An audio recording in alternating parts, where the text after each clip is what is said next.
Welcome, everybody, to this special Gold Derby panel about the making of Jim Henson Idea Man, which is currently streaming on Disney+. I am Tony Ruiz, contributing editor at Gold Derby, and I'm joined by some of the Emmy-nominated craftspeople behind this wonderful look at the creator of The Muppets.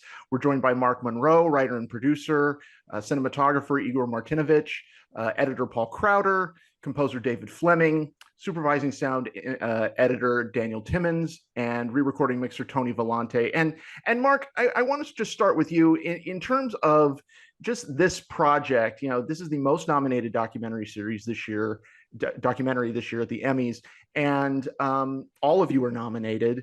And I'm just curious what you think is behind kind of the response to this film.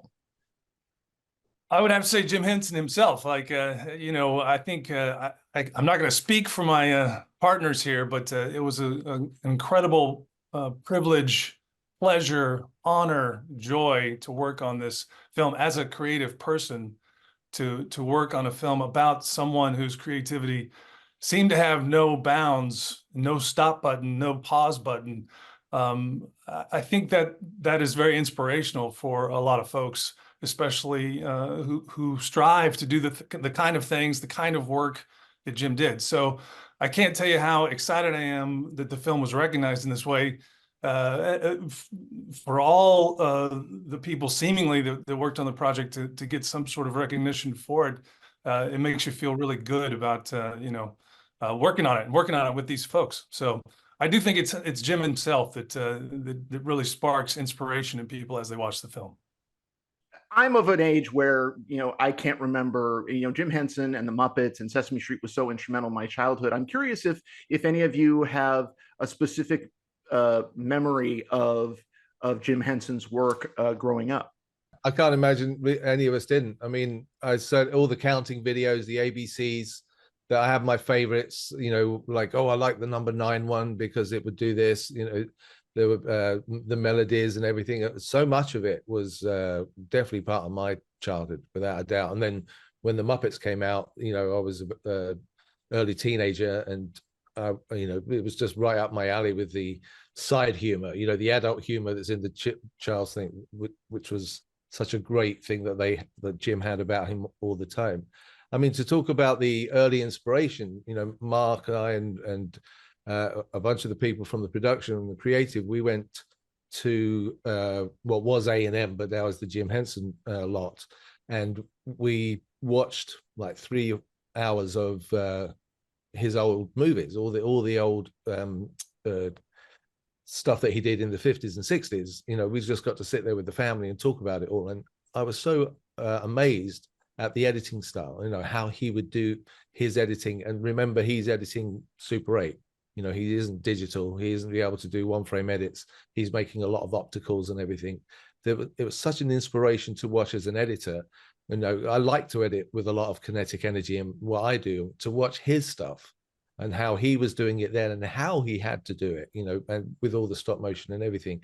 That was a massive inspiration for us all to really be pushing as Mark said, pushing the envelopes in everything we were doing, and to try and find a way to make this film sort of feel like Jim's film from the outset. So it really, had a Jim's taste, and we just talked all about that first meeting, with the family and everything. Let's do this as much as we can in Jim's, as Jim would maybe see this. So it was so much fun.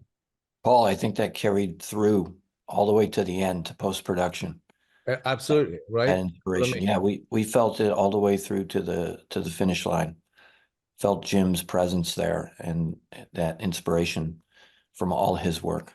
Igor, the cinematography is something we don't always necessarily, I think, incorrectly associate with documentaries. So what were you kind of going for in terms of the look of this film? I specifically wanted to talk about like the atmosphere of the interviews in kind of that space, which I found just so fascinating. When we started, we kind of sat down all together and kind of getting ideas out and trying to figure out what would be, a representation of how do we do interviews that represent the spirit of Jim Henson. So the idea of creating the cube actually came from Justin Wilkes, who is a producer of the film, and he just like had this spark of idea. Why don't we create a cube? And just like the simplicity of that idea, and cleaning up all the making it very simple, making it very clean, making it it's not so much detail in the background, but at the same time kind of represent the work that he did, because the cube was like a really important piece of work as his film the cube is. And so we built the cube on set, and filmed all the interviews within that cube. And we used that cube as a way of presenting his work. As I mean, in the editing process, they incorporated the images from his film, from his life, within that cube. So the cube became like a visual centerpiece of the things that we did in our part of the documentary. David, you have there's a line in the film about how like Jim Henson maybe wasn't a musician, but he thought kind of in musical terms. And I'm curious if in composing for this, that was kind of like front and center in your process. Yeah, I mean, definitely. I mean, there's such a sort of rich musical culture in all the projects he touched. And you can even see it, in some of the films that Paul was mentioning. His editing style, his just the way he sort of pieced things together was sort of inherently rhythmic. So that was a big key for me in trying to figure out his I think we are all talking about like the spirit of Jim was sort of the guiding light for every department. But for me to have those clues about how he just approached everything without a learned sort of musical perspective, but he had such a good ear in a way, and sense of timing. So a lot of my job, after talking to Ron and Paul and Sierra about how we can sort of capture this musically, was kind of trying to figure out, when is he kinetic? When is he in motion? When is he rhythmic? When is he driven? And it's always this sort of driven by play, which is kind of what's inspiring about him. And then also, when do we stop? Because he almost never stopped. But every once in a while, especially when he sort of is face to face with mortality, he kind of is forced to stop, and you encounter this other side of Jim, which I think also pervades his work, which is this sort of quiet, almost spiritual center, because his all of his creations were so colorful and noisy, but he himself was like this sort of calming presence in the middle of it. So for me, it was how do we capture musically both sides of him, this kind of kinetic driving part, but also that sort of calm in the midst of the whole storm. And Daniel and Tony, the sound element it's such an important part of Jim Henson. I think of so many skits on Sesame Street and The Muppet Show where sound is so integral. They even show, like, you see in some of the footage, like they're doing a lot of like practical sound in the moment as they're filming some of these sketches. And so how did you two work together? Did that kind of did Jim's kind of motifs kind of find their way into the sound design? Yeah, I mean, I'll let Dan talk about his wonderful field trip he went with Jeremy first, because I think that will segue into to our mix talk. But go ahead, Dan, talk about your field trip. Yeah, David, I loved what you said about the kind of trail of clues for guiding the process. We totally felt like that the whole time. And I guess if I were to describe the spirit of Jim, it would be totally like a compass, or like North Star for all this. It's like usually when you're working on these documentaries, there's like this question of like how far do you push reality or augmenting or adding or subtracting or stuff. And there was like, it's not like on this one there were like rules that we had to follow. It was more there was just like a language that had already been invented, right? That we were learning and finding the source of. So the start of that was like myself and Jeremy Bloom, our sound designer, going to the Creature Shop in Astoria, Queens, which is a stone's throw from where we live here. And I mean, my favorite sound effect that we recorded was the very first one that Jeremy recorded, pulling out the sound of one of the drawers full of eyeballs, and the way it clatters and stuff. It was like the very first transient of it I've used, I don't know, 20 times in the movie, but the whole experience kind of felt like that, just opening up, drawer after drawer of interesting things, one after the other to kind of play with. We brought all texture seemed to be such an integral part of, early on, Dan and I and Jeremy were discussing like, we want the sound to have this textural feel to it. Like you can almost, touch the sound and feel the Muppets. And so it was just integral getting all those field recordings of the actual, pieces that you see in the film. And so instead of using, sound effects library sounds, we're actually using the actual Muppet eyeball sounds and fabric and all that to create the sound design. Learned a lot about foam, I will say. A lot of fun. I do want to say that I do think all this, in a way, as we've all said, I think emanates from Jim in a kind of indirect way. He was not someone who gave a lot of in-depth interviews about self-awareness or reflecting on his process in a deep way, kind of reflecting on his own life and what he thinks and how it works, the inner kind of workings. So we, in a way, we were given permission by Jim to be creative, to tell the story. And I remember, Ron saying, I think it was on the back of that first meeting that Paul talked about, after watching these experimental films and this early stuff that was so inventive for that moment. And to think, like Paul said, the way he had to do it to make it without any help of digital means, to really kind of like think about it, plot it out, do it. And it was so perfect. I remember Ron saying, like, how would Jim do this film? Like, how would Jim tell this story? We want to, at every turn, embody what he would do. We see his choices all along the way in the things that he created. Let's lean into that. And I think that was like a North Star for all of us. Yeah, it really did. And especially in the edit, in the very first edit, it's something that didn't actually make it into the film, but we were introducing the kids. We only had the Frank Oz interview at the time and the children's interview. So we thought, well, let's build the child intro because we know they're going to be in the film. Mark said, let's do this. So that's where we started with the first edit. And with the first bite that was on the page from Cheryl, where she said, my mom and dad had 4 kids in 5 years.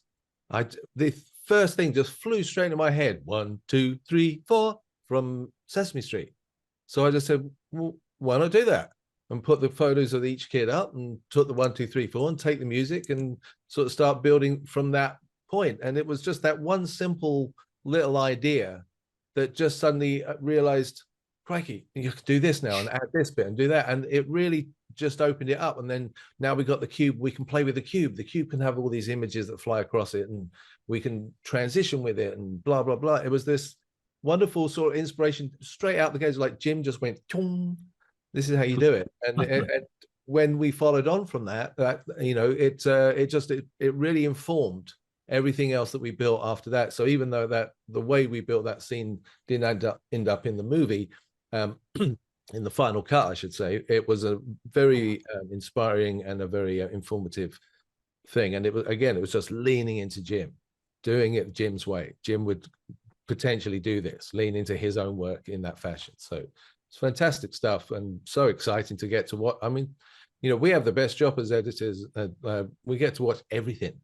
you know, so we will get to enjoy it all before we decide what we end up doing and watching all the selects. Sierra Neal did such an incredible job sorting out our selects for us.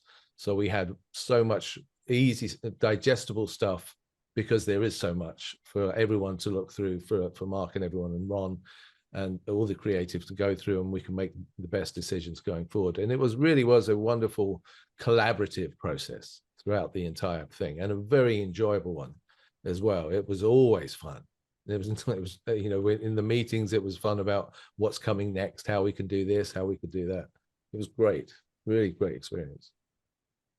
It's almost like Jim shadow directed this project. You know, it's like because we on the first meeting we were thinking, Ron was saying, okay, what would Jim do? And then we were like, okay, stop animation. You know, like that's something that he has done a lot in his early work and experimental work. So we were like, okay, let's do stop animation. So we, in any opportunity we had, we would do that. But it was kind of interesting because it's a rare project where the subject actually defines the style.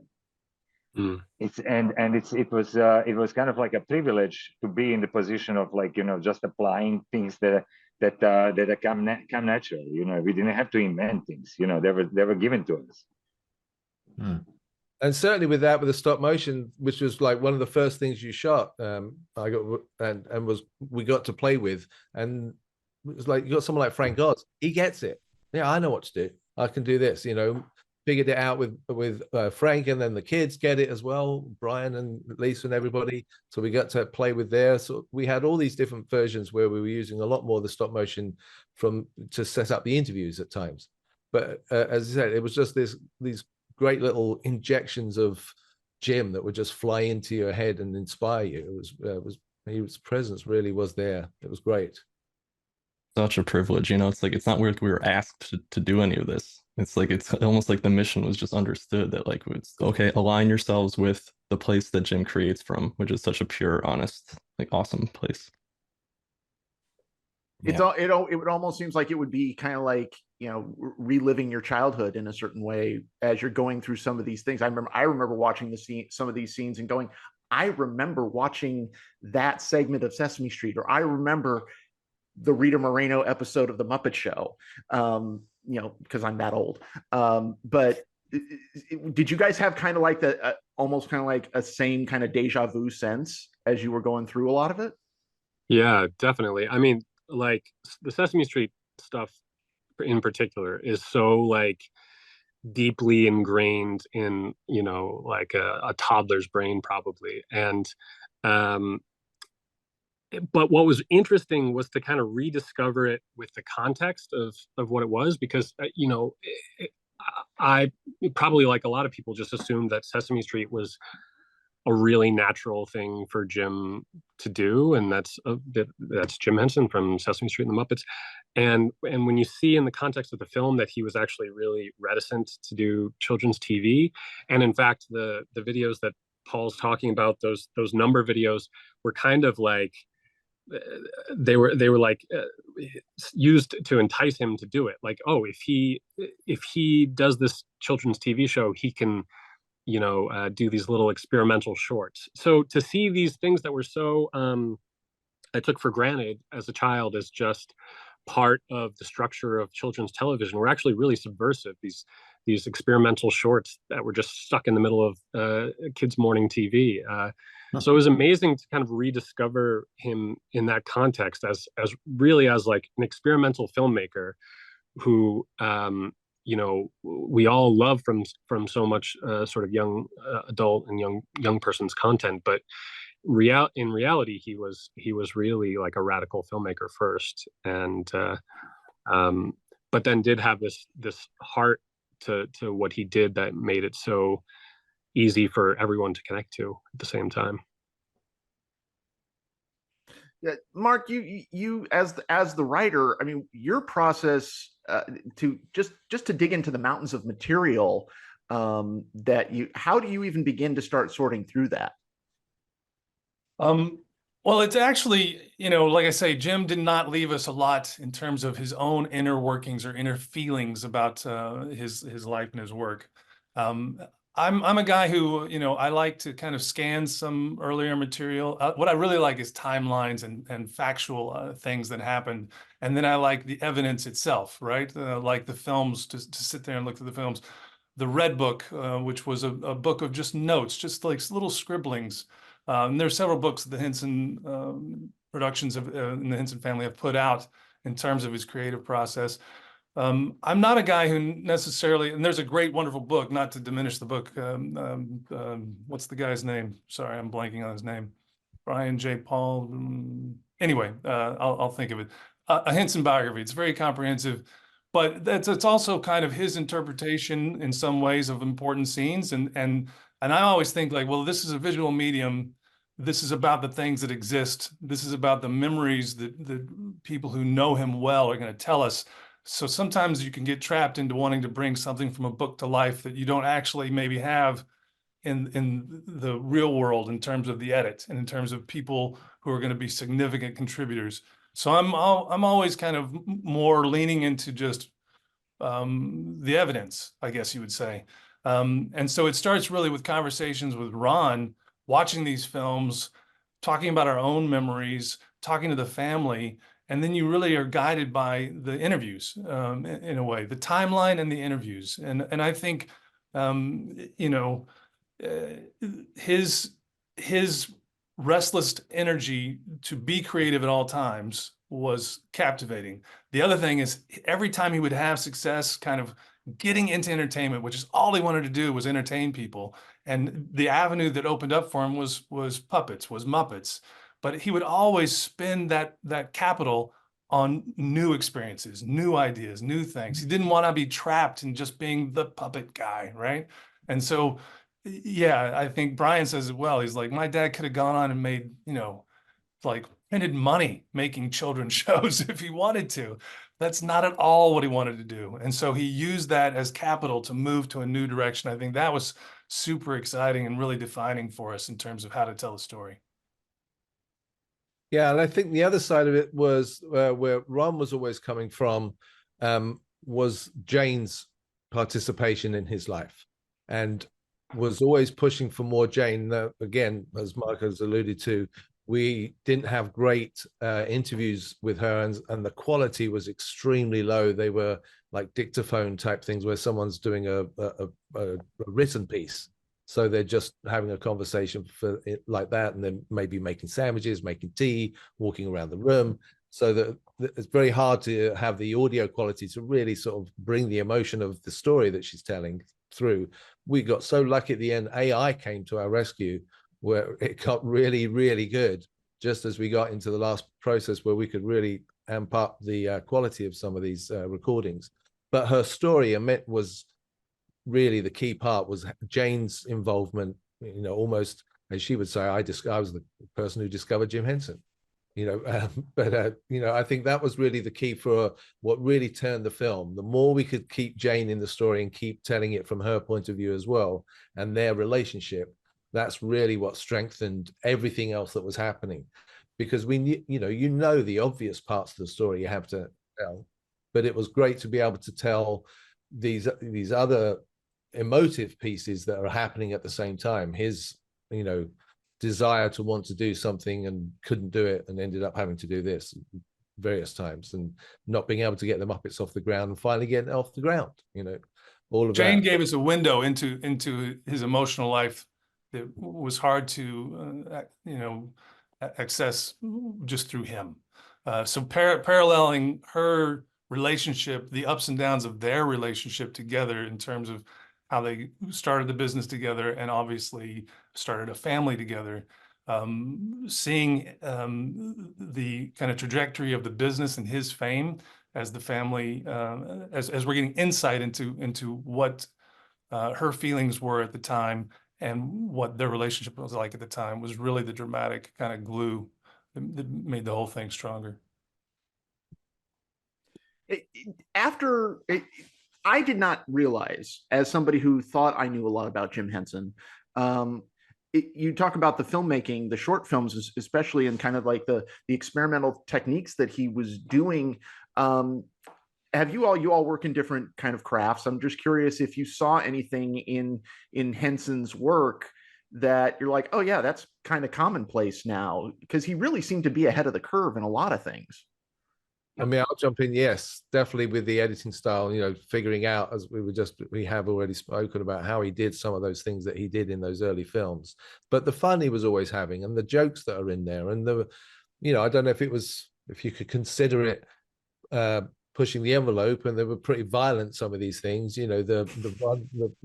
We had a host of these little ads where they got super violent, and especially the one with the shoots the other one in the head because he doesn't eat meat, he's a vegetarian.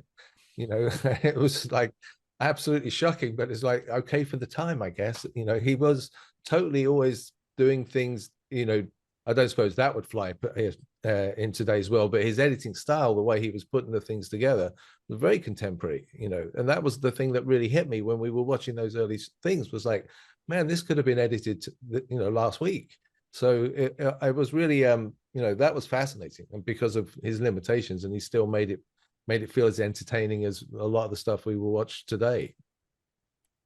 And I think lots of music videos, kind of in the special 90s and early 2000s, draw inspiration from work like this. Because I mean, if you look at Michel Gondry videos, they have, or not many other directors, they actually draw inspiration from experimental filmmaking. And I think definitely Timepiece is a piece that can, if it's a different music, could just blend perfectly.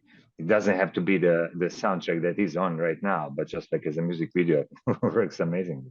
Yeah, I think Timepiece could easily go on TikTok and capture the short attention spans of people in modern day. Yeah, it kind of makes me wonder what Jim Henson would have done with something like TikTok. We talked about it all the time, to be honest. Really? Well, I mean, I will say, yeah, a lot. We thought to ourselves, imagine if Jim Henson, were 19 today, like with the tools that are at your hand, at your disposal, and to have that kind of relentless drive to really break through. That's what it was. Breakthrough. I'm going to break through. I just imagine like what a young Jim Henson today, living in today's world, would have done. It would have been, I don't know, crazy.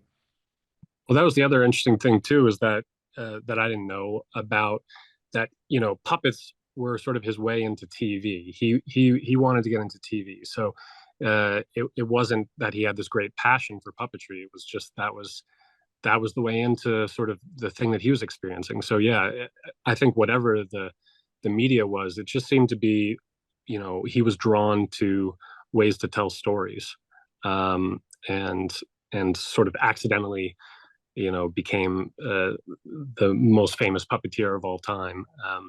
But yeah, it was amazing. It was amazing to watch those shorts, and musically too, he had this this percussive thing, in Timepiece especially, like the way it's the cutting style, and it's also the way he used music, like Paul mentioned, was very contemporary, really jump cut, and everything was very present. And when we approached the sort of production of the score, we wanted it to be the same. So it has this irreverence of it will be this percussive thing, and then he'll have this weird sound effect. So we tried to, usually the score is somewhat, trying to smooth over things, like how can we smooth this transition? How can we smooth this out? And I think sort of keying into Jim's style, it was like, well, let's not always smooth it out, and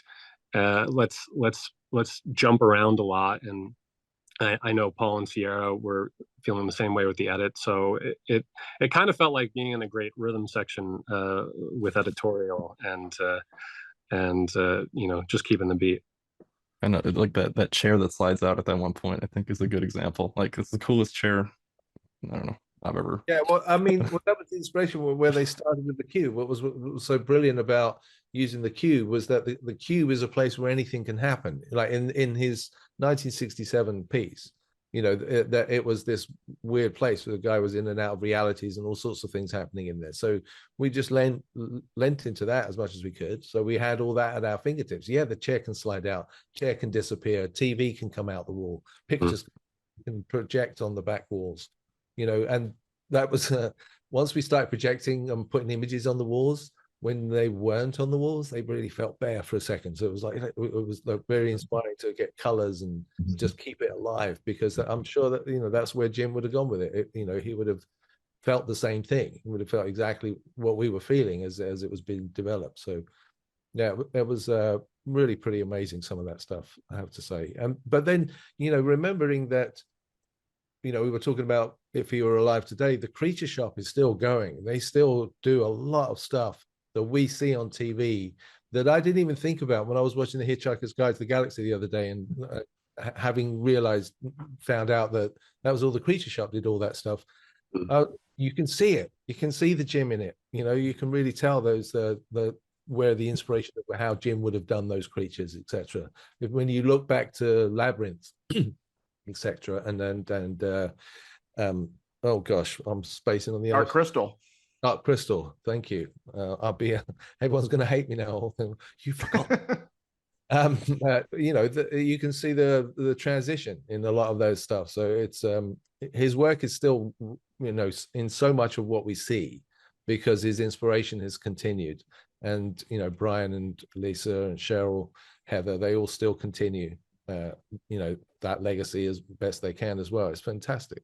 I feel like Ron Howard is kind of like the perfect person to direct this.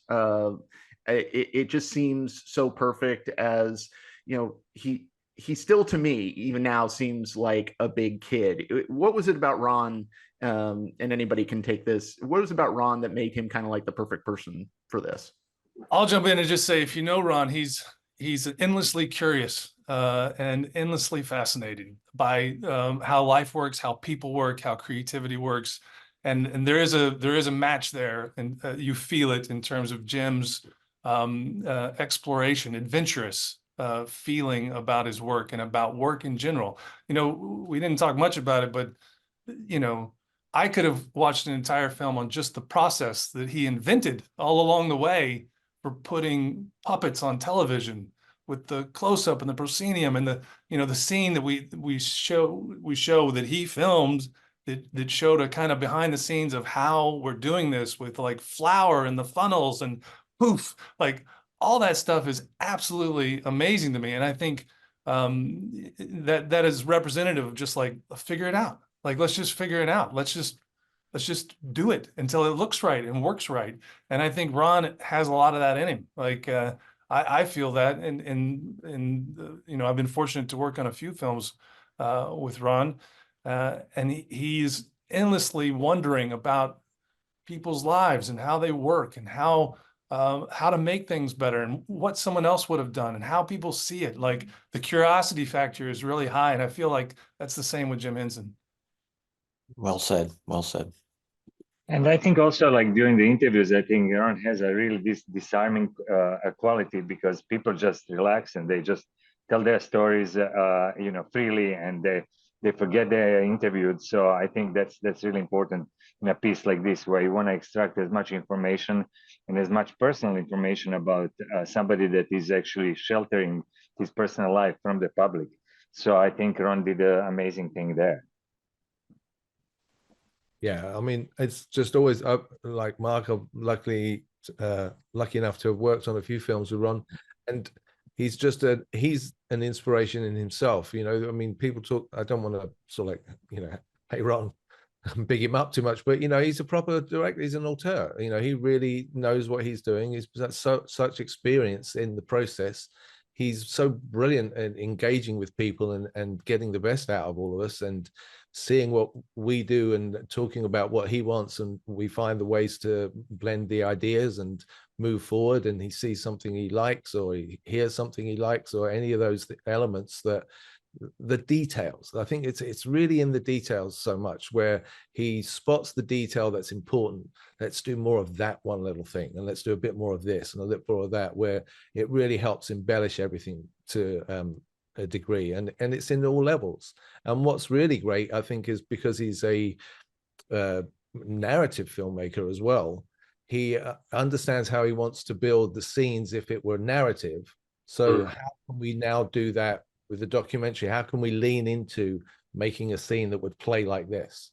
So we get to figure that out, and what's possible and what's not possible. I mean, and that's another part of the process that's very interesting and so great working with Ron, is because I'm, being a documentary editor, working it with that side of it is really fascinating. As naturally you would maybe choose an easier route, but wanting to play these scenes out in certain ways, that's what I really also love about working with Ron. And he's just an inspiration. It's easy. It's just so nice. He's laughing so much stuff.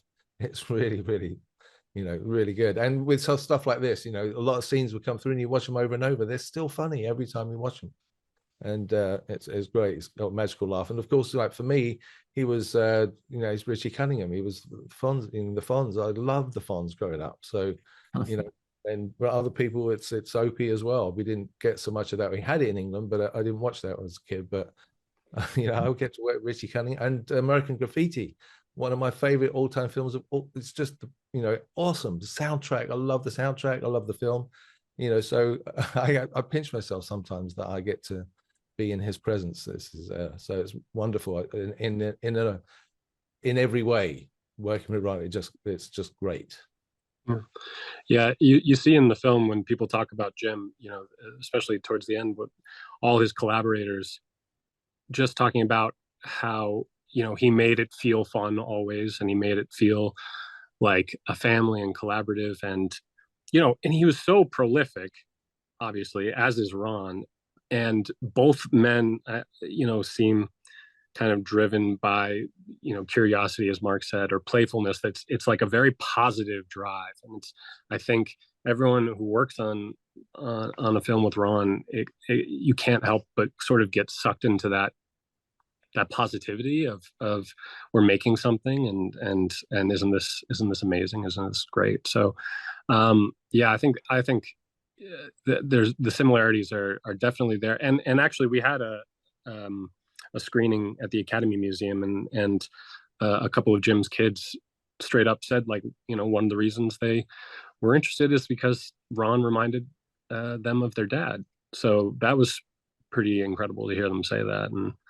And but yeah, I mean, super inspirational, both of these guys.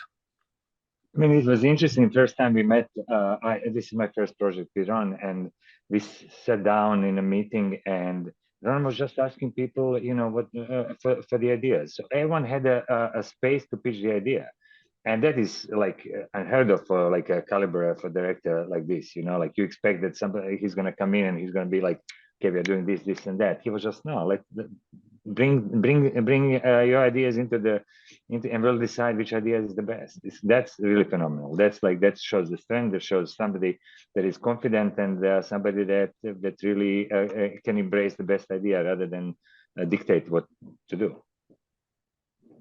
Yeah, always willing to learn more. Always. That's the thing. Is there's you never know what's going to inspire you next. And I'd say also optimistic, or a feeling of optimism about, we're doing a good thing here. This is supposed to be fun. Like, and not just the Jim Henson film, but other films I've worked with him on as well. There is an inevitable feeling that we're going to get there, right? And it's going to be fun along the way to do it. So yeah, there's an optimistic thing there too. And at the heart of all Jim Henson work is optimism. Gentlemen, congratulations. Thank you all so much. Best of luck at the Emmys. Again, Mark Monroe, Igor Martinovic, Paul Crowder, David Fleming, Daniel Timmons, and Tony Volante. Jim Henson Idea Man is streaming on Disney+. And best of luck to all of you. And thank you all so much.